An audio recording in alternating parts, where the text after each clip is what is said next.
नमस्कार साथियों। बिहार शिक्षक भर्ती बीपीएससी टीआरई 4.0 के लिए एनसीईआरटी भूगोल पर आधारित प्रश्नों की श्रृंखला में आप सभी का स्वागत है। आज के एपिसोड में हम आपके लिए क्लास 11th एनसीईआरटी से अध्याय नंबर 9 सौर विकिरण से संबंधित महत्वपूर्ण 24 प्रश्नों को लेकर आए हैं और ये प्रश्न परीक्षा दृष्टि से बहुत ही महत्वपूर्ण है। और इस बार अगर हम बात करें बीपीएससी टीआरई 3.0 री एग्ज़ाम की, तो इस चैप्टर से आपके कुल 3 प्रश्न आए थे। तो 3 प्रश्नों का जो संबंध था वो सीधे सीधे आपके इस चैप्टर से था। तो बहुत ही महत्वपूर्ण चैप्टर है और क्लास 11th एनसीईआरटी का ये एक हिसाब से आखिरी एपिसोड है एमसीक्यूज़ का। मंडे से आपका क्लास 10th एनसीईआरटी पर जो आधारित प्रश्न है, प्रीवियस ईयर क्वेश्चन है, वो सब आपके मंडे से स्टार्ट होंगे। भूगोल के क्लास 11th एनसीईआरटी पर आधारित प्रश्नों का ये आखिरी एपिसोड है, एपिसोड नंबर 15। और क्लास 11th की 2 पुस्तकें हैं और दोनों पुस्तक का आज कंप्लीट हो रहा है। तो आप सभी अभ्यर्थी जिन्होंने पहले नहीं देखा है, आप इसको जरूर देख लीजिएगा। प्लेलिस्ट हम आपको कमेंट में पिन कर देंगे। क्लास 11th एनसीईआरटी भौतिक भूगोल के मूल सिद्धांत अध्याय नंबर 9 सौर विकिरण, ऊष्मा संतुलन एवं तापमान से संबंधित महत्वपूर्ण प्रश्न। पहला प्रश्न आपके सामने है। पहला प्रश्न है, पृथ्वी अपनी ऊर्जा का लगभग संपूर्ण भाग किससे प्राप्त करती है? ऑप्शन ए है भूतापीय ऊर्जा, ऑप्शन बी है नाभिकीय ऊर्जा, ऑप्शन सी है सूर्य। दूसरे शब्दों में आपसे प्रश्न पूछा जा सकता है कि पृथ्वी के लिए ऊर्जा का मुख्य स्रोत क्या है। यही प्रश्न दूसरे रूप में, पृथ्वी के लिए ऊर्जा का मुख्य स्रोत क्या है? पृथ्वी के लिए ऊर्जा का मुख्य स्रोत क्या है? तो पहले नंबर प्रश्न का इस तरीके से कुछ आपको आंसर देना है। नंबर आपको जरूर रखना है 1 2 3 4 जो भी क्वेश्चन संख्या हो। तो पहले नंबर प्रश्न की बात करें तो पृथ्वी अपनी ऊर्जा का लगभग संपूर्ण भाग या पृथ्वी के लिए ऊर्जा का जो मुख्य स्रोत है वो है हमारा सूर्य। तो राइट आंसर यहाँ पर हो जाएगा सूर्य या सन। सूर्य पृथ्वी की ऊर्जा का मुख्य स्रोत है। पृथ्वी अपनी ऊर्जा का लगभग संपूर्ण भाग सूर्य से प्राप्त करती है। इसके बदले पृथ्वी सूर्य से प्राप्त ऊर्जा को अंतरिक्ष में वापस विकृत भी कर देती है। दोनों प्रक्रिया होती है। एक तरफ पृथ्वी अपनी ऊर्जा का लगभग संपूर्ण भाग सूर्य से प्राप्त करती है और बदले में पृथ्वी सूर्य से प्राप्त ऊर्जा को अंतरिक्ष में वापस भी भेज देती है।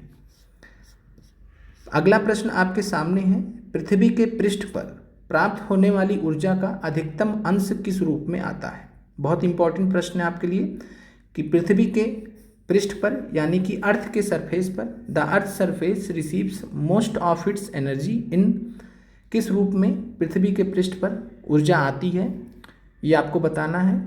ऑप्शन ए है दीर्घ तरंग दैर्घ्य के रूप में, लॉन्ग वेवलेंथ के रूप में। ऑप्शन बी है लघु तरंग दैर्घ्य के रूप में, शॉर्ट वेवलेंथ के रूप में। ऑप्शन सी है अवरक्त विकिरण, इंफ्रारेड रेडिएशन के रूप में। तो सेकंड नंबर प्रश्न का राइट आंसर क्या होगा? तो पृथ्वी के पृष्ठ पर अर्थ के सरफेस पर जो ऊर्जा आती है सूर्य की तरफ से जो ऊर्जा आती है उसका अधिकांश अंश जो है किस रूप में आता है? तो लघु तरंग दैर्घ्य के रूप में। राइट आंसर बी है लघु तरंग दैर्घ्य के रूप में, शॉर्ट वेवलेंथ के रूप में। सूर्य से पृथ्वी को आने वाला जो विकिरण होता है वो लघु तरंग दैर्घ्य विकिरण शॉर्ट वेव रेडिएशन के फॉर्म में होता है, जिसको हम शॉर्ट में SWR भी बोलते हैं। तो शॉर्ट वेव रेडिएशन के फॉर्म में आता है सूर्य से पृथ्वी को आने वाला विकिरण, लघु तरंग दैर्घ्य विकिरण। अगला प्रश्न है, सूर्य से पृथ्वी को प्राप्त होने वाली ऊर्जा को हम क्या कहते हैं?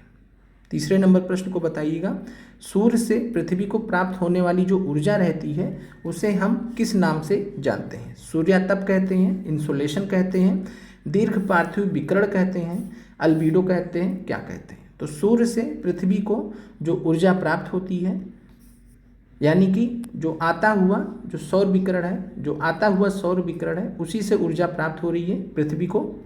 तो पृथ्वी को सूर्य से प्राप्त होने वाली जो ऊर्जा है उसको हम सूर्यातप, इंसोलेशन के नाम से जानते हैं। इंसोलेशन या सूर्यातप के लिए एक नाम और भी है, वह क्या है?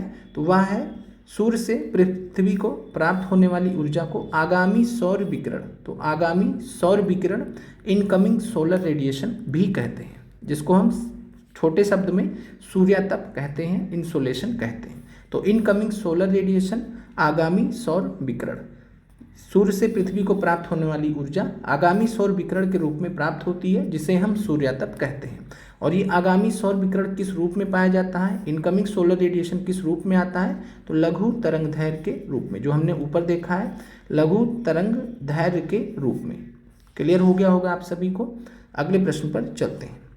अगला प्रश्न है, पृथ्वी को भूआब जियोइड के रूप में क्यों वर्णित किया जाता है। इससे पहले हमने प्रश्न देखा था कि पृथ्वी का शेप कैसा है, पृथ्वी का आकार कैसा है, पहले हमने चैप्टर में देखे हैं। तो पृथ्वी को भूआब जो कहते हैं, उसको भूआब कहा क्यों जाता है, जियोइड कहा क्यों जाता है।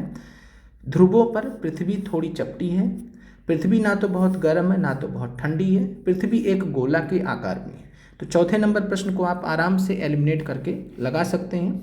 देखिए यहाँ पर भूआब जो एक शेप और साइज की बात कर रहा है, आकार की बात कर रहा है, आकार की बात कर रहा है, तो आकार से रिलेटेड यहाँ पर आप ऑप्शन देखेंगे तो यहाँ पर आप देखेंगे तो पृथ्वी ना तो बहुत गर्म ना तो बहुत ठंडी, ये तो कोई लॉजिक नहीं होगा आकार बताने के लिए।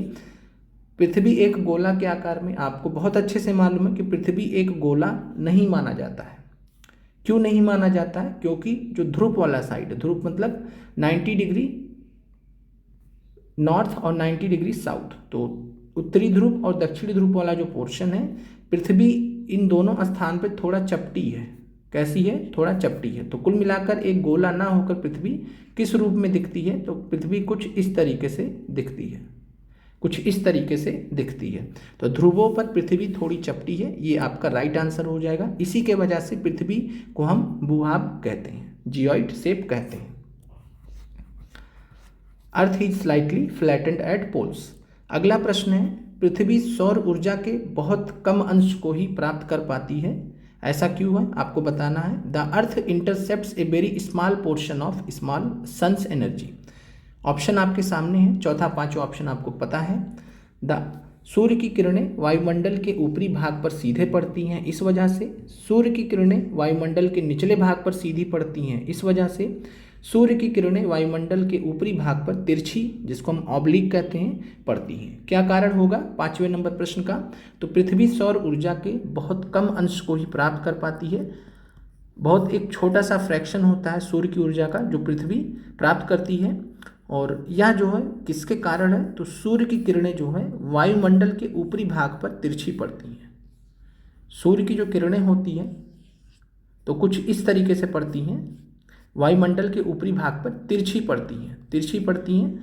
और एक ये केस हो सकता है, जब इस तरीके से आएगा तो इसको हम बोलेंगे सीधा पड़ता है, लेकिन जो पड़ता है ऊपरी भाग में वायुमंडल के, वो तिरछा पड़ता है। तो इस वजह से पृथ्वी सौर ऊर्जा के बहुत कम अंश को ही प्राप्त कर पाती है। कभी भी कोई चीज़ तिरछी जब पड़ती है, सूर्य की किरणें जब भी तिरछी पड़ेंगी जहाँ पर, वहाँ पर उतना सूर्यातप नहीं प्राप्त होगा। ये सिंपल सा फैक्ट है। और जहाँ पर सीधी पड़ेंगी वहाँ पर ज़्यादा प्राप्त होगा। तो कुल मिलाकर कारण है, सूर्य की किरणें वायुमंडल के ऊपरी भाग पर तिरछी पड़ती हैं, इस वजह से पृथ्वी सौर ऊर्जा के बहुत कम अंश को प्राप्त कर पाती है।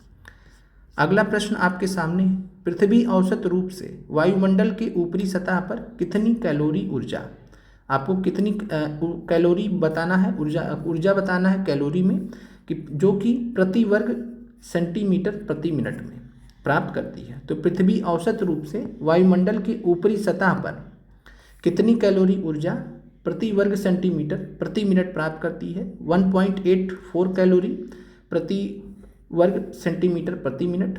ऊर्जा 1.94 कैलोरी या 2.04 कैलोरी। तो छठे नंबर प्रश्न का जो राइट आंसर है वो है 1.94 कैलोरी। राइट आंसर हो जाएगा 1.94 कैलोरी।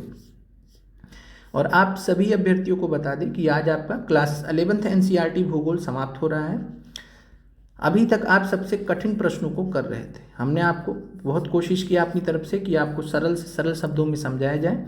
तो सबसे कठिन प्रश्न आपके समाप्त हो रहे हैं, तो ये बहुत खुशी की बात है कि आप एनसीईआरटी पर आधारित आप एक जो स्टैंडर्ड लेवल की तैयारी होती है आप हमारे साथ में कर रहे हैं, बहुत अच्छी बात है। अब इसके बाद आपके जो भी प्रश्न आएंगे उनका जो एक लेवल होगा वो थोड़ा नीचे ही रहेगा क्लास 11th के मुकाबले। सबसे टफ, सबसे कठिन चीज़ हमने आपको पढ़ा दी है।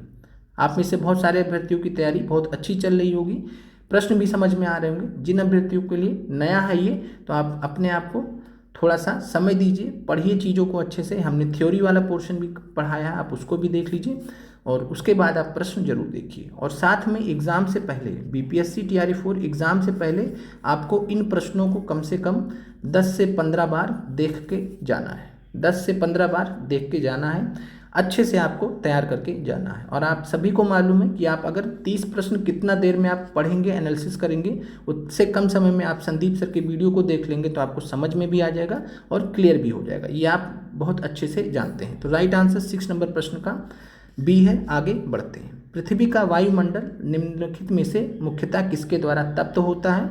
The atmosphere is mainly heated by. तो ये आपका एनसीईआरटी एक्सरसाइज में दिया गया प्रश्न है और इस एनसीईआरटी एक्सरसाइज में जो प्रश्न दिया गया है इसी से पूछा गया मिलता जुलता प्रश्न आपके बीपीएससी टीआरई 3.0 री एग्जाम में पूछा गया था। वायुमंडल अपनी अधिकतम ऊर्जा प्राप्त करती है, ये प्रश्न था आपके एक्सरसाइज में।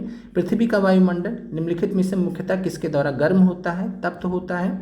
और आपसे पूछा क्या गया था, वायुमंडल अपनी अधिकतम ऊर्जा प्राप्त करती। दोनों प्रश्न का आंसर सेम है, कॉन्सेप्ट भी सेम है। तो इस प्रश्न का राइट आंसर क्या होगा?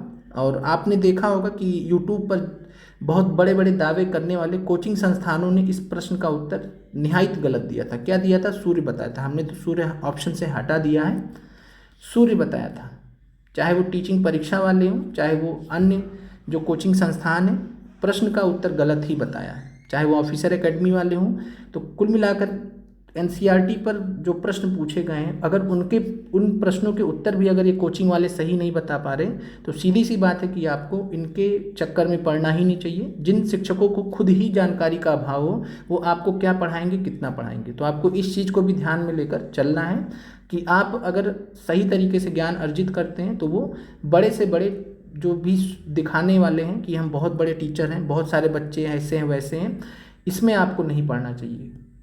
ऊंची दुकान फीका पकवान का कॉन्सेप्ट रहता है बड़ी बड़ी कोचिंग्स का।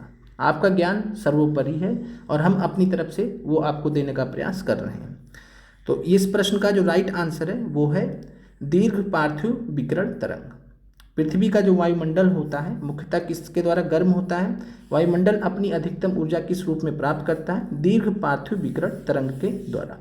और हमने भी आंसर की बताया था, हमने कभी भी सूर्य नहीं बताया।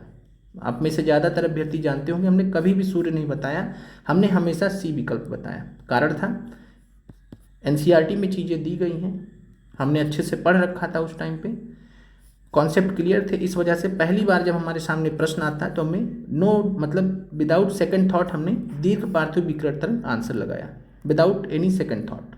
तो ये होता है कॉन्सेप्ट क्लियरिटी। चलिए इसका डिटेल में थोड़ा सा हम देख लेते हैं इस प्रश्न का। अब देखिए, हमने अभी देखा है कि पृथ्वी द्वारा जो प्राप्त सौर विकिरण आता है प्रवेशी यानी कि इनकमिंग सोलर रेडिएशन, आगामी सौर विकिरण जो आता है वो किस फॉर्म में आता है? लघु तरंगों के रूप में। किस फॉर्म में आता है? लघु तरंगों के रूप में, शॉर्ट वेव के रूप में। और ये क्या करता है? पृथ्वी की सतह को गर्म करता है, पृथ्वी की पृष्ठ को गर्म करता है। तो पृथ्वी की सतह को ऊर्जा इससे प्राप्त होती है लघु विकिरण से। ये हमने ऊपर प्रश्न में देख लिया। होता क्या है, पृथ्वी जब गर्म हो जाती है, ऊर्जा पृथ्वी को प्राप्त होगी। जब भी पृथ्वी को ऊर्जा प्राप्त होगी सौर विकिरण से तो पृथ्वी गर्म होने लगेगी। गर्म होने के बाद पृथ्वी एक विकिरण पिंड बन जाती है। विकिरण पिंड मतलब कि एक कोई ऐसी बॉडी जो कि बहुत ज़्यादा गर्म हो, ऊर्जा हो। फिर होता क्या है, बहुत ज़्यादा जब विकिरण पिंड बन जाएगी पृथ्वी तो वायुमंडल में दीर्घ तरंगों के रूप में ऊर्जा का विकिरण करने लगती है। आया किस रूप में था? लघु तरंगों के रूप में। सूर्य की तरफ से लघु तरंगों के रूप में आया था, लेकिन एक बार जब पृथ्वी विकिरण पिंड बन गई यानी कि गर्म हो गई, गर्म होने के बाद जो ऊर्जा उसके पास है उसको वापस से ये क्या करेगी? विकिरण करने लगेगी, उसको रेडिएट करने लगेगी। तो ये जो है वायुमंडल में दीर्घ तरंगों के रूप में ऊर्जा का विकिरण करती है पृथ्वी। और ये जो वायुमंडल में दीर्घ तरंगों के रूप में ऊर्जा का विकिरण होता है ये किस रेडिएशन के फॉर्म में होता है? तो ये अवरक्त विकिरण के फॉर्म में होता है। ये भी आपको याद रखना, अवरक्त विकिरण। अवरक्त विकिरण को हम इंग्लिश में क्या बोलते हैं? तो अवरक्त विकिरण को हम इंफ्रारेड रेडिएशन बोलते हैं। तो चाहे आपसे इंफ्रारेड रेडिएशन दे या फिर दीर्घ तरंगदैर्घ्य विकिरण दे, दोनों एक ही चीज़ है। तो दीर्घ तरंगदैर्घ्य विकिरण किसके फॉर्म में? इंफ्रारेड रेडिएशन के फॉर्म में होता है। अब होता क्या है कि वायुमंडल में दीर्घ तरंगों के रूप में ऊर्जा का विकिरण होने लगा, पृथ्वी पर आया शॉर्ट वेव रेडिएशन, पृथ्वी गर्म हुई। जब पृथ्वी गर्म हुई तो पृथ्वी से गर्म होके दीर्घ विकिरण जो है ये ऊपर की तरफ जाने लगा वायुमंडल में। यहाँ ऊर्जा वायुमंडल को क्या करेगी, मान लीजिए वायुमंडल है तो वायुमंडल को नीचे से पहले गर्म करेगी, यहाँ ऊर्जा वायुमंडल को पहले नीचे से गर्म करेगी। इस प्रक्रिया को हम पार्थिव विकिरण कहते हैं, टेरेस्ट्रियल रेडिएशन कहते हैं। इस प्रक्रिया को हम क्या कहते हैं, पार्थिव विकिरण कहते हैं, टेरेस्ट्रियल रेडिएशन कहते हैं। चूंकि ये दीर्घ तरंगदैर्घ्य विकिरण के कारण होता है तो इसीलिए यहाँ पर आपको विकल्प में क्या दिया गया है, दीर्घ पार्थिव विकिरण तरंग। क्लियर हो गया होगा आपको। दीर्घ तरंगदैर्घ्य विकिरण जो होता है वो वायुमंडलीय गैस मुख्यतः कार्बन डाइऑक्साइड और अन्य ग्रीन हाउस गैसों के द्वारा अवशोषित कर लिया जाता है। अब यहीं पे कॉन्सेप्ट है कि जो दीर्घ तरंगदैर्घ्य विकिरण होता है वो वायुमंडलीय गैसों के द्वारा अवशोषित कर लिया जाता है। जब विकिरण को अवशोषित कर लिया जाएगा, ऊर्जा को अवशोषित माने ऊर्जा को अवशोषित कर लिया गया माने वायुमंडल गर्म होगा, सब एक ही चीज़ है। इस प्रकार वायुमंडल लाइन दी गई है एनसीईआरटी में कि पार्थिव विकिरण द्वारा अप्रत्यक्ष रूप से गर्म होता है, ना कि सीधे सूर्य तप से। और ये पूरी लाइन हमने एनसीईआरटी से हूबहू कॉपी की है। जो भी यहाँ पर आप एक्सप्लेनेशन देख रहे हैं ये हमने एनसीईआरटी से कॉपी किया है, कॉपी पेस्ट किया है। तो इस प्रकार पार्थिव विकिरण द्वारा जो कि दीर्घ तरंगदैर्घ्य के रूप में होता है अप्रत्यक्ष रूप से पृथ्वी गर्म होता है, यानी ऊर्जा वायुमंडल को प्राप्त होती है, ना कि सीधे सूर्य तप से। तो ये चीज़ यहाँ पर पूरी क्लियर कट एक्सप्लेनेशन दिया गया है। उम्मीद करते हैं कि ये प्रश्न आपको क्लियर हो गया होगा। चलिए अगला प्रश्न है, निम्नलिखित में से किस अक्षांश पर 21 जून की दोपहर को सूर्य की किरणें सीधी पड़ती हैं। तो 21 जून को जो केस होता है, जिस दिन इस दिन क्या खासियत होती है, योग दिवस मनाते हैं, सबसे लंबा दिन भी होता है 21 जून को। तो 21 जून की दोपहर को सूर्य की किरणें सीधी कहाँ पर पड़ती हैं, कर्क रेखा ट्रॉपिक ऑफ कैंसर पर 23.5 डिग्री उत्तरी अक्षांश पर, विषुवत रेखा 0 डिग्री अक्षांश पर, मकर रेखा ट्रॉपिक ऑफ कैंसर 23.5 डिग्री दक्षिणी अक्षांश पर। क्या आंसर होगा, तो 21 जून की दोपहर को सूर्य की किरणें सीधे कहाँ पड़ती हैं, तो राइट आंसर है कर्क रेखा। तो कर्क रेखा tropic of cancer right answer है। आप बताइए कि मकर रेखा पर सूर्य की किरणें किस तिथि को मकर रेखा पर सीधी पड़ती हैं। 8वें नंबर प्रश्न का राइट आंसर हो जाएगा कर्क रेखा। और 23.5 डिग्री उत्तरी अक्षांश को हम कर्क रेखा कहते हैं। 23.5 डिग्री दक्षिणी अक्षांश को हम क्या बोलते हैं, तो 23.5 डिग्री दक्षिणी अक्षांश को हम मकर रेखा कहते हैं। अगले प्रश्न पर चलते हैं, निम्नलिखित में से किस शहर में दिन सबसे लंबे होते हैं। एनसीईआरटी एक्सरसाइज में दिया गया प्रश्न है। ऑप्शन ए है तिरुवनंतपुरम में, हैदराबाद में, चंडीगढ़ में, नागपुर में, नन ऑफ दिस। तो ये आपके पास 4 विकल्प दिए हैं, चारों एनसीईआरटी से लिए गए हैं। तो किस शहर में दिन सबसे लंबे होते हैं, तिरुवनंतपुरम है, हैदराबाद है, चंडीगढ़ है, नागपुर है। तो यहाँ पर आपको जो कॉन्सेप्ट ध्यान में रखना है कि जितना हम उच्च अक्षांश पर जाएंगे, उच्च अक्षांश पे जब जाएंगे तो उस हिसाब से आपको कॉन्सेप्ट याद रखना है कि उच्च अक्षांश पे जब हम जाएंगे तो दिन जो है लंबे होंगे। तो यहाँ पर उच्च अक्षांश में सबसे ऊपर कौन है, तो यहाँ पर आप तिरुवनंतपुरम देखेंगे तो केरल में है, यानी नीचे है काफ़ी, विषुवत रेखा के पास में है। हैदराबाद और नागपुर, तो हैदराबाद उसके ऊपर है, हैदराबाद के ऊपर आप आएंगे तो नागपुर मिलेगा महाराष्ट्र में, और दिल्ली के बगल में आप देखेंगे तो चंडीगढ़ मिलेगा। तो यहाँ पर राइट आंसर दिन कहाँ पर सबसे लंबा होगा, तो राइट आंसर चंडीगढ़ है। ऑप्शन एनसीईआरटी के प्रश्न है, इसलिए पूछे जाने की प्रबल संभावना है। अगला प्रश्न है आपका, किसी वस्तु के द्वारा परावर्तित दृश्य प्रकाश के प्रतिशत को क्या कहते हैं। The percentage of visual light reflected by an object is called. सूर्यातप कहते हैं, परावर्तित सौर विकिरण कहते हैं, या एल्बिडो कहते हैं। तो किसी वस्तु के द्वारा परावर्तित दृश्य प्रकाश के प्रतिशत को क्या कहते हैं, percentage of visible light reflected by an object is known as. दूसरे शब्दों में आप समझ सकते हैं राइट आंसर इस प्रश्न का एल्बिडो है।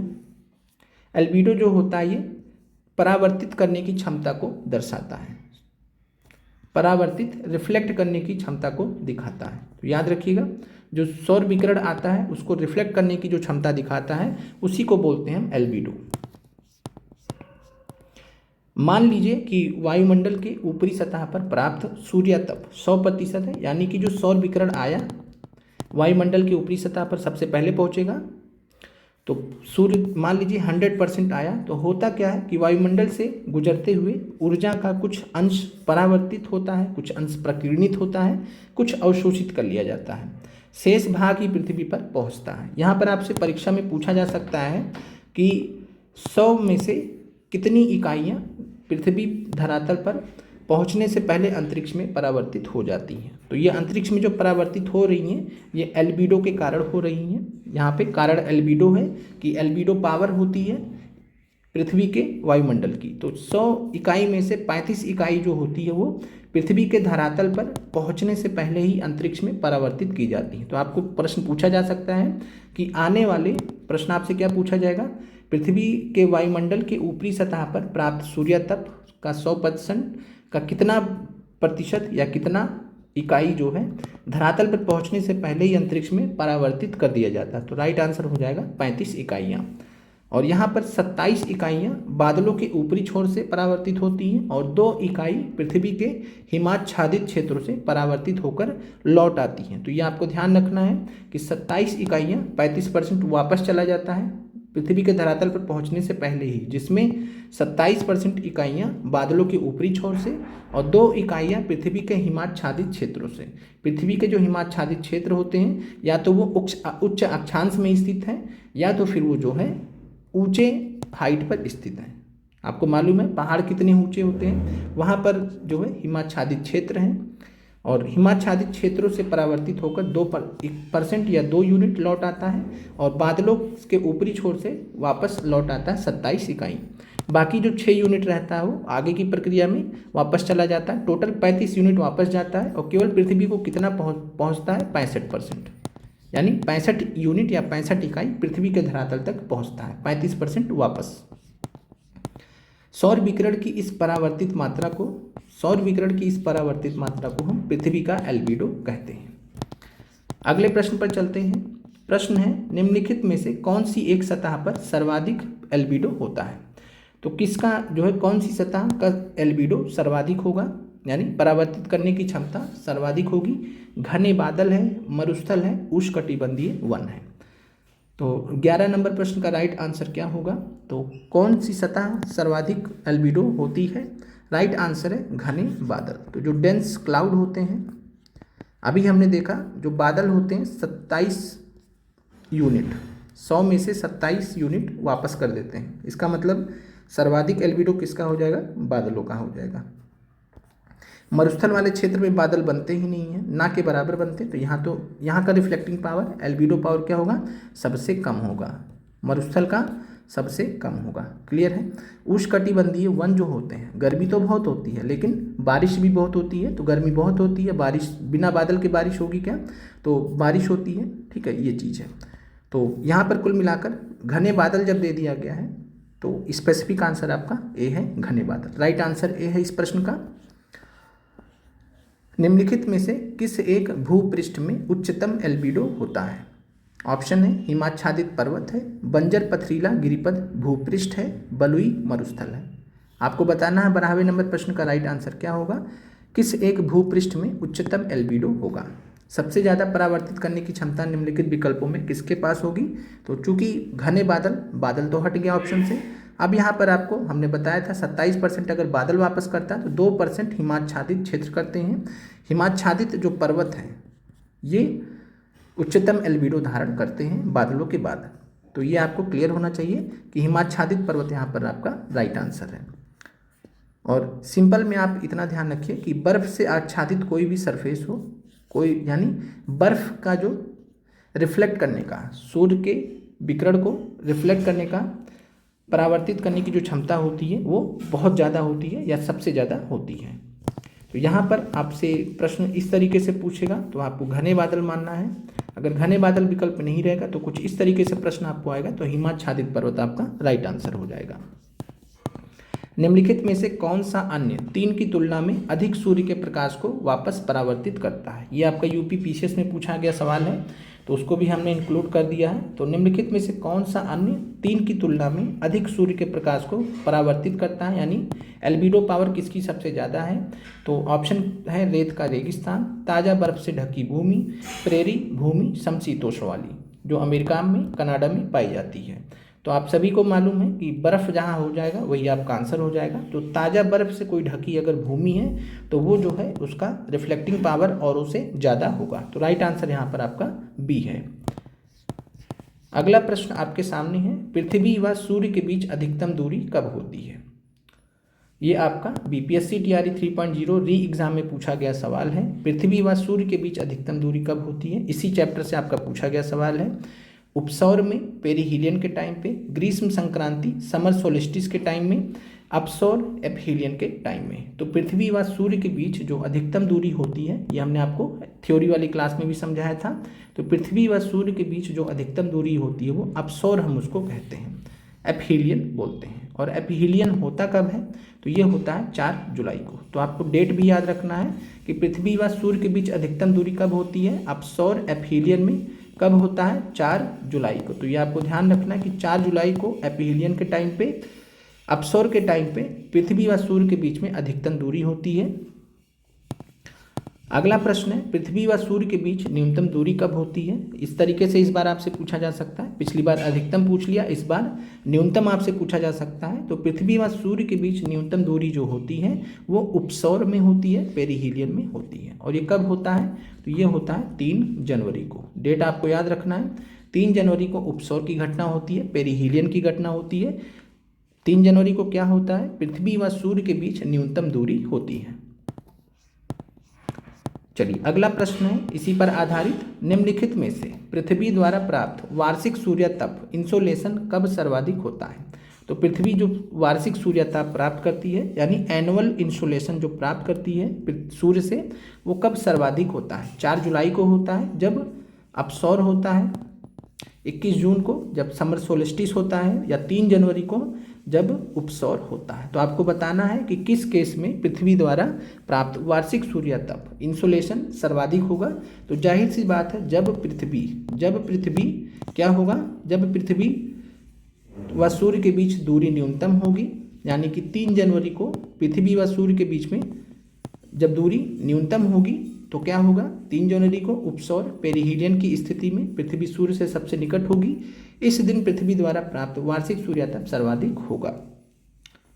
तो यहाँ पर सीधे सीधे सिंपल सा कॉन्सेप्ट है कि पृथ्वी और सूर्य के बीच में जब दूरी नज़दीक होगी तो पृथ्वी से सूर्यताप ज़्यादा प्राप्त होगा, जब वही दूर रहेगा तो सूर्यताप कम प्राप्त होगा। ये सिंपल सा कॉन्सेप्ट है। तो पृथ्वी द्वारा प्राप्त वार्षिक सूर्यताप राइट आंसर कब सर्वाधिक होगा? तो आपका राइट आंसर है 3 जनवरी को। और आपको एक चीज़ और भी यहाँ पर ध्यान रखना है कि जो है, चलिए ठीक है, इस प्रश्न से रिलेटेड सारी चीज़ें क्लियर हो गई हैं जो भी हमें आपको बताना था। इतने तरीके से आपसे ये प्रश्न पूछा जा सकता है। चलिए अगला प्रश्न है, पृथ्वी का अक्ष सूर्य के चारों ओर परिक्रमण की समतल कक्षा से कितने डिग्री का कोण बनाता है? एनसीईआरटी से एक और प्रश्न, the earth axis makes an angle of what degree with the plane of its orbit around the sun? 23.5 degree का बनाता है, 66.5 डिग्री का बनाता है, या 56.5 डिग्री का बनाता है? तो पृथ्वी का जो अक्ष होता है सूर्य के चारों ओर परिक्रमण की समतल कक्षा से 66.5 डिग्री 66.5 डिग्री का कोण बनाता है। तो राइट आंसर 66.5 डिग्री का कोण हो जाएगा। अगला प्रश्न आपके सामने है, सबसे अधिक सूर्यताप किस स्थान पर पाया जाता है? आपके सामने एनसीईआरटी से एक और अच्छा शानदार प्रश्न है, निम्नलिखित में से सबसे अधिक सूर्यताप किस स्थान पर पाया जाएगा? उष्णकटिबंधीय वर्षा वन क्षेत्र में, ट्रॉपिकल रेन फॉरेस्ट वाले क्षेत्र में, या उपोष्ण कटिबंधीय मरुस्थल में यानी कि सब ट्रॉपिकल डिजर्ट वाले क्षेत्र में, या विषुवत रेखा पर? तो सबसे अधिक सूर्यताप यानी सूर्य का जो आने वाला विकिरण है जो कि शॉर्ट वेव रेडिएशन लघु तरंगदैर्घ्य विकिरण के रूप में आता है, वो सबसे ज़्यादा कहाँ पर प्राप्त होगा ये आपसे पूछा जा रहा है। तो 18वें नंबर प्रश्न का जो राइट आंसर हो जाएगा वो हो जाएगा उपोष्ण कटिबंधीय मरुस्थल सब ट्रॉपिकल डिजर्ट। बहुत सारे अभ्यर्थियों का ये सवाल गलत हुआ होगा। तो उपोष्ण कटिबंधीय मरुस्थल सब ट्रॉपिकल डिजर्ट आंसर क्यों है राइट, ये हम डिस्कस कर लेते हैं। उपोष्ण कटिबंधीय मरुस्थल में बात करें, इसका कारण क्या है? उपोष्ण कटिबंधीय मरुस्थल में मेघाच्छादन बहुत कम पाया जाता है, यानी बादल निर्माण बहुत कम होते हैं। और अभी हमने आपसे बात किया था कि जहाँ बादल बनेंगे, जिस क्षेत्र में बादल बनेंगे वहाँ पर क्या होगा? एल्बिडो ज़्यादा होगा, एल्बिडो का एक्ट ज़्यादा होगा, यानी कि सूर्य का विकिरण ज़्यादा परावर्तित कर दिया जाएगा वापस अंतरिक्ष में। अब होता क्या है, मान लीजिए उष्णकटिबंधीय क्षेत्र है, तो विषुवत क्षेत्र है या उष्णकटिबंधीय क्षेत्र है, उसके मुकाबले उपोष्णकटिबंधीय मरुस्थल है। अब होता क्या है, विषुवत वृत्त ले लीजिए, तो विषुवत वृत्त पर क्या होगा? उष्णकटिबंध की अपेक्षा विषुवत वृत्त पर कम सूर्यताप होगा, और उष्णकटिबंध की अपेक्षा उपोष्णकटिबंधीय मरुस्थल में जो है ज़्यादा होगा। तो ये आपको समझना है। कैसे समझना है? जो विषुवत वृत्त होता है, पहले हम विषुवत वृत्त की बात कर लेते हैं, और विषुवत वृत्त के साथ में आप उष्णकटिबंधीय क्षेत्र को भी समझ लीजिए। विषुवत वृत्त का जो क्षेत्र होता है, यहाँ पर आपको मालूम है कि संवहनीय वर्षा होती है। संवहनीय वर्षा का मतलब है कि संवहन के रूप में गर्म हवाएं ऊपर उठती हैं, और फिर जो है अंततः क्या होता है, संवहन के कारण जो है बादलों का निर्माण होता है। हवाएं जब ऊपर उठती हैं गर्मी के कारण, तो बादलों का निर्माण फिर बारिश, एक सामान्य घटना है संवहनीय वर्षा जिसको बोलते हैं विषुवत क्षेत्रों में। अब यहाँ पर होता क्या है, विषुवत क्षेत्र में बादल बहुत ज़्यादा बनते हैं, बारिश बहुत ज़्यादा होती है। उसी तरीके से उष्णकटिबंधीय क्षेत्रों में बात करें तो यहाँ पर भी अच्छी खासी बारिश होती है, बादल का निर्माण होता है। लेकिन उपोष्णकटिबंधीय मरुस्थल में मेघाच्छादन बहुत कम पाया जाता है, बादल बहुत कम बनते हैं। इस वजह से होता क्या है, सूर्यताप ज़्यादा आता है, यानी इनकमिंग सोलर रेडिएशन इस क्षेत्र में ज़्यादा आता है उपोष्णकटिबंधीय मरुस्थल में। विषुवत रेखा या उष्णकटिबंधीय वर्षावन में बादल बनते हैं, बादल बनने के कारण बादल जो है इसको परावर्तित कर देते हैं, तो पृथ्वी तक पहुंच नहीं पाता है। और वहीं उपोष्णकटिबंधीय मरुस्थल में पृथ्वी तक पहुंच पाता है। इसीलिए आपको मालूम है उपोष्णकटिबंधीय मरुस्थल का जो तापमान होता है वो पूरे अलग अलग क्षेत्रों के मुकाबले क्या होता है, सर्वाधिक होता है। सबसे ज़्यादा तापमान उपोष्णकटिबंधीय मरुस्थल वाले क्षेत्र का भी होता है, कारण सबसे अधिक सूर्यताप प्राप्त करने के कारण। उम्मीद करते हैं 18 नंबर प्रश्न आपको क्लियर हो गया होगा। अगला प्रश्न है, लघु तरंगदैर्घ्य वाले सौर विकिरण के लिए वायुमंडल अधिकांशतः क्या होता है? तो हमने देखा था सौर विकिरण किस रूप में आता है, लघु तरंगदैर्घ्य के रूप में। वायुमंडल कैसा होता है इसके लिए, क्या पारदर्शी होता है? पारदर्शी का मतलब है जाने देता है, या अपारदर्शी होता है यानी रोक लेता है और अवशोषित करता है, या दोनों होता है, या नन होता है। तो लघु तरंगदैर्घ्य वाले जो सौर विकिरण होते हैं, वायुमंडल इसके लिए कैसा होता है, पारदर्शी होता है, यानी जाने देता है, थोड़ा बहुत एब्जॉर्ब करेगा, मैक्सिमम क्या होगा, नीचे जाने देगा। तो इस तरीके से आपको समझना है। तो वायुमंडल अधिकांशतः क्या होता है, पारदर्शी होता है। और वायुमंडल किसके लिए, अगर आपसे यही सेम सवाल पूछता कि दीर्घ विकिरण के लिए वायुमंडल अधिकांशतः कैसा है, तो दीर्घ विकिरण के लिए वायुमंडल अधिकांशतः अपारदर्शी होता है। क्यों होता है? क्योंकि जो ग्रीन हाउस गैसेस हैं, कार्बन डाइऑक्साइड जैसी गैसें हैं, ये एब्जॉर्ब करती हैं दीर्घ विकिरण को। 19 नंबर प्रश्न का राइट आंसर ए हो जाएगा। अगला प्रश्न है, वायु के क्षैतिज संचलन से होने वाला ताप का स्थानांतरण क्या कहलाता है? तो वायु के क्षैतिज संचलन से, क्षैतिज मतलब कुछ इस तरीके से, तो वायु के क्षैतिज संचलन से होने वाला जो ताप का स्थानांतरण होता है, इसको हम क्या कहते हैं? तो संवहन कहते हैं, कन्वेक्शन कहते हैं, चालन कंडक्शन कहते हैं, अभिवहन एडवेक्शन कहते हैं। तो वायु के क्षैतिज संचलन से होने वाला जो ताप का स्थानांतरण होता है उसको हम अभिवहन एडवेक्शन के नाम से जानते हैं। राइट आंसर सी है इस प्रश्न का। पृथ्वी के संपर्क में आई वायु गर्म होकर धाराओं के रूप में लंबवत उठती है और वायुमंडल में ताप का संचरण करती है। वायुमंडल के लंबवत तापन की यह प्रक्रिया क्या कहलाती है? यानी इस तरीके से ऊपर जाती है। और अभी हमने संवहनीय वर्षा की बात किया था, तो संवहनीय वर्षा में क्या होता है, वायु गर्म होकर ऊपर उठती है, वायुमंडल में ताप का संचरण करती है। वायुमंडल के लंबवत तापन की इस प्रक्रिया को हम क्या बोलते हैं? इसको हम संवहन बोलते हैं, और इसके कारण जो वर्षा होती है उसको हम संवहनीय वर्षा बोलते हैं। तो राइट आंसर संवहन है इस प्रश्न का। और ऊर्जा के स्थानांतरण का यह प्रकार, यानी कि संवहन आपसे पूछेगा वायुमंडल के किस मंडल तक सीमित रहता है, तो केवल क्षोभ मंडल तक ही सीमित रहता है। ट्रोपोस्फीयर तक ही संवहन होता है। और संवहन जो होता है क्षोभ मंडल, आपने पढ़ा था कि जो है विषुवत रेखा विषुवत वृत्त का, यानी विषुवत क्षेत्र पर, विषुवत वृत्त मतलब इक्वेटर पर 0 डिग्री अक्षांश पर, तो विषुवत वृत्त पर या विषुवत रेखा पर आपने पढ़ा था कि जो क्षोभ मंडल की ऊंचाई है वो सबसे ज़्यादा होती है 18 किलोमीटर। क्लियर है। पोल पे आपने पढ़ा था कि पोल में आपका महज 8 किलोमीटर होता है। क्लियर, याद आया होगा आपको। क्यों होता है? क्योंकि संवहन जो रहता है ये क्षोभ मंडल तक ही सीमित रहता है। यहाँ पर जो है संवहन ज़्यादा होता है, विषुवत रेखा वाले क्षेत्र पर ज़्यादा होता है और ठंडे प्रदेशों में बहुत कम होता है। तो इस वजह से यहाँ 8 ही किलोमीटर तक संवहन हो पाता है, यहाँ 18 किलोमीटर तक। और इस प्रकार जो है क्षोभ मंडल का जो ऊंचाई है वो वेरी करता है 18 किलोमीटर विषुवत क्षेत्र में और 8 किलोमीटर ध्रुव वाले क्षेत्र में। तो क्षोभ मंडल तक ही ऊर्जा का स्थानांतरण संवहन सीमित रहता है। अगला प्रश्न है, उष्णकटिबंधीय प्रदेश में विशेषतः उत्तरी भागों में गर्मियों में चलने वाली स्थानीय पवन लू किसके कारण होती है? अगर आपने गर्मी आ चुकी है, अगर आपने लू को कभी फेस किया हो तो आपको मालूम है कि लू के थपेड़े लगते हैं। आप मान लीजिए इधर से जा रहे थे, आराम से गाते बजाते जा रहे थे इधर से, अब सामने से आपको अगर लू के थपेड़े पड़े, इसका मतलब हवा ऐसे आ रही होगी या ऐसे आ रही होगी, तो आप बोलेंगे कि हवा ऐसे आ रही होगी, यानी सामने से हमारे आ रही होगी, तभी तो लू के थपेड़े पड़ेंगे। और अभी हमने पढ़ा था कि जब हवा का डायरेक्शन क्षैतिज रूप से चलेगा तो क्षैतिज रूप से चलने का जो कारण होता है वो होता है अभिवहन, एडवेक्शन। तो लू किसके कारण होता है? एडवेक्शन के कारण। याद रखिएगा, महत्वपूर्ण प्रश्न है। अगला प्रश्न है, वायुमंडल की निचली परतों को गर्म करने में किसका योगदान है? वायुमंडल के निचली परतों को गर्म करने में किसका योगदान है? संवहन का, चालन का या अभिवहन का?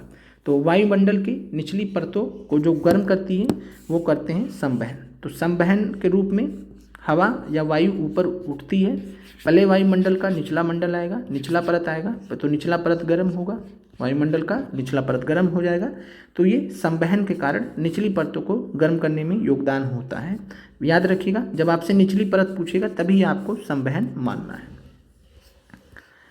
यहाँ पर आपको ध्यान रखना है कि जो प्रवेशी सौर विकिरण होता है, रिवीजन कर लीजिए एक बार, कि जो आगामी सौर विकिरण होता है जो कि लघु तरंग दैर्घ्य के रूप में आता है, उससे गर्म होने के बाद पृथ्वी सतह के निकट स्थित वायुमंडलीय परतों में दीर्घ तरंगों के रूप में ताप का संचरण करती है। याद आया आपको कि वायुमंडलीय परतों में दीर्घ तरंगों के रूप में ताप का संचरण करेगी पृथ्वी के संपर्क में आने वाली वायु जो धीरे धीरे गर्म होती है, निचली परतों के संपर्क में आने वाली वायुमंडल की ऊपरी परत भी गर्म हो जाती है। तो ये भी आपको ध्यान रखना है कि निचली परत तो गर्म हुई, निचली परत किसके कारण गर्म हुई? तो ये संवहन के कारण गर्म हुई।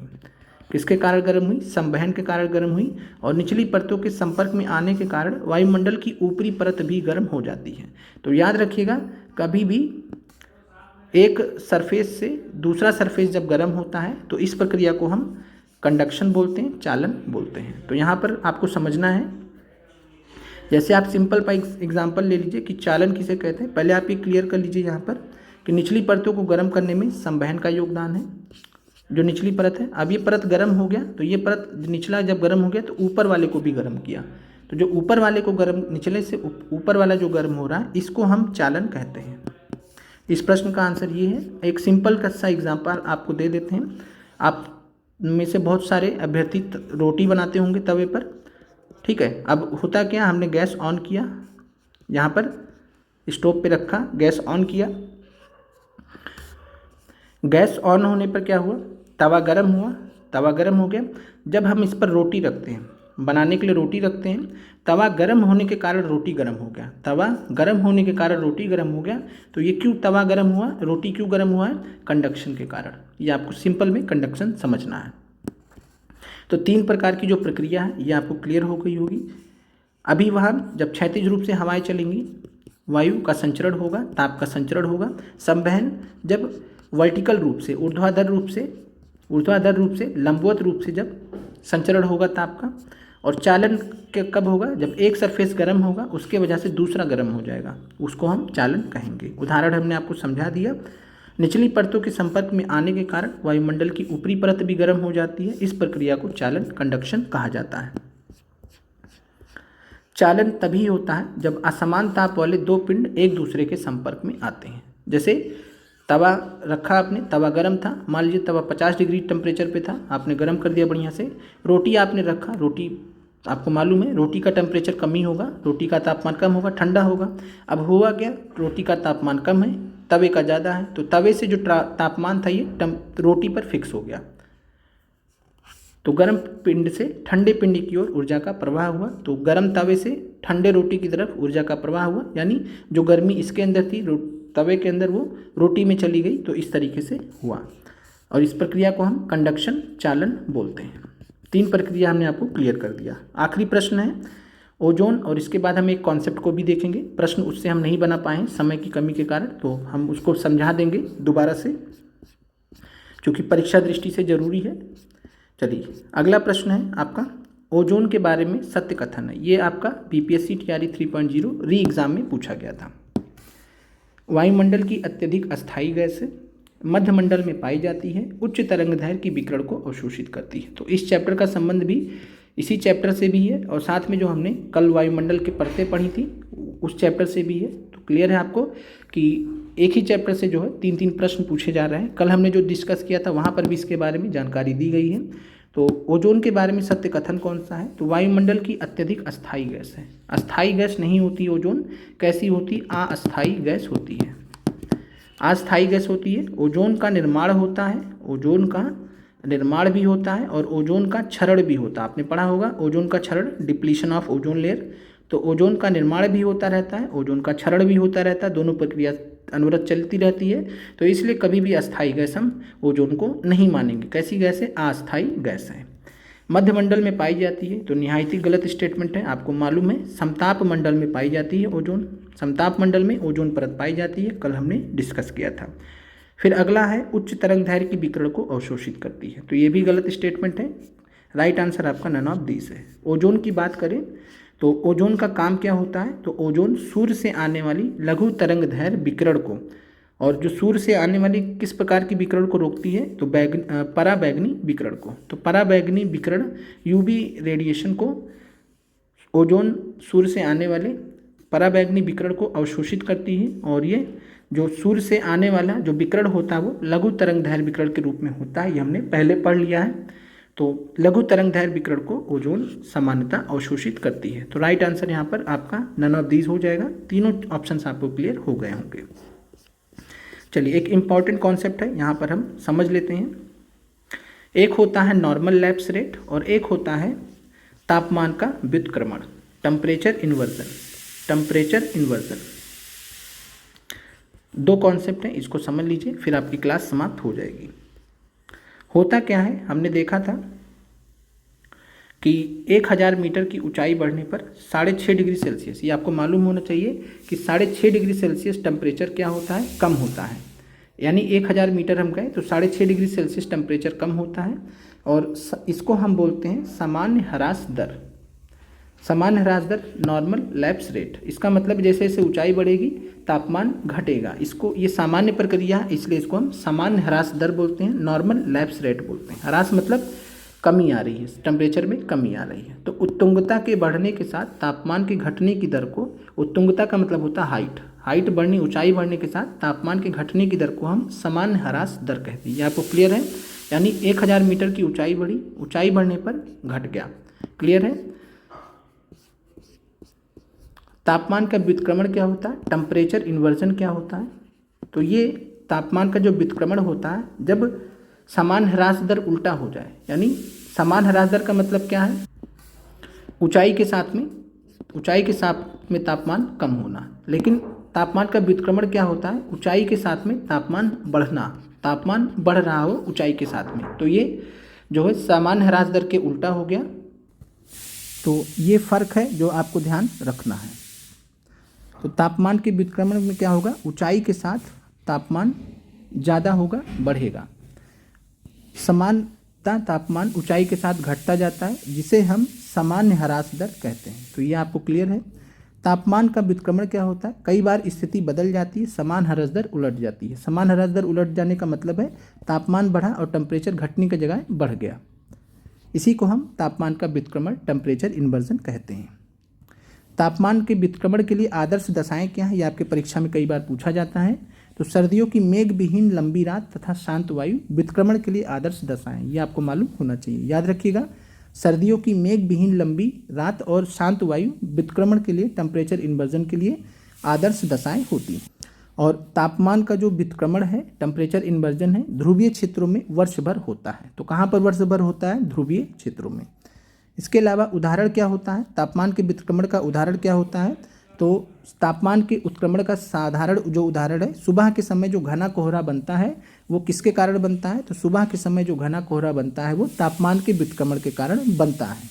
तो तापमान के व्युत्क्रमण का उदाहरण आपको घना कोहरा याद रखना है। और ये व्युत्क्रमण कुछ घंटे तक रहता है, जैसे सूर्य के ऊपर चढ़ने के साथ में पृथ्वी के गर्म होने के साथ में यह समाप्त हो जाता है। तो यह आपको ध्यान रखना है। उम्मीद करते हैं क्लास आज आपको अच्छी लगी होगी। मिलते हैं आप लोगों से अगले वीडियो में। आप प्लैंक का नियम पढ़ लीजिएगा। एक वस्तु जिसकी जितनी गर्म होगी उतनी अधिक ऊर्जा का विकिरण करेगी और उसकी तरंगदैर्घ्य उतनी लघु होगी। तो ये प्लैंक का नियम है। आज आपका क्लास 11th NCERT समाप्त हो गया फाइनली, और इसके बाद आपका 10th NCERT आएगा। और आज शाम में आपको 8 बजे आपको पॉलिटी का MCQ क्लास मिलेगा, क्लास 9th NCERT का लास्ट चैप्टर। उम्मीद करते हैं कि आप अपनी पढ़ाई अच्छे से कर रहे होंगे। रिवीजन भी करते रहिए, साथ में ये प्रश्न बहुत महत्वपूर्ण है, रिवीजन जरूर करते रहिए, बार बार इनको देखते रहिए। अपना जो कॉन्सेप्ट का जो रिवीजन है वो भी आप करते रहिए। आप लोगों का देखने के लिए धन्यवाद।